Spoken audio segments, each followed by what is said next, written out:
প্রথমে ক্যাপকাট অ্যাপটি ওপেন করব।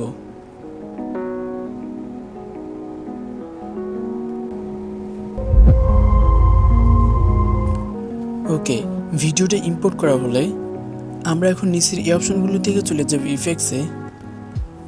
এরপর এখান থেকে ভিডিও ইফেক্টস,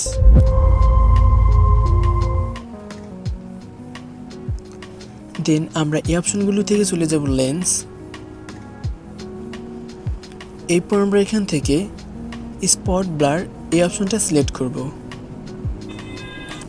ওকে, এরপর আমরা এই ইফেক্টসটাকে সম্পূর্ণ ভিডিও পর্যন্ত দিব।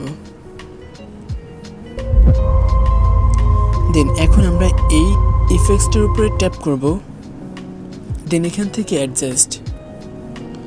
ওকে, এখন আমরা কালারটাকে 60 করে দিলাম, এরপর গ্লোটাকে 80 করে দিলাম, এবং ইন্টেন্সিটিটাকে আমরা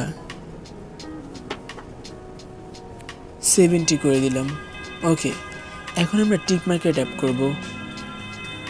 ওকে, দেখতে পেলেন আমরা কিন্তু খুব কম সময়ের মধ্যে আমাদের ভিডিওতে ব্লার ইফেক্টস যুক্ত করলাম। সো এখন আমরা এই ভিডিওটাকে একবার রিভিউ করে দেখব।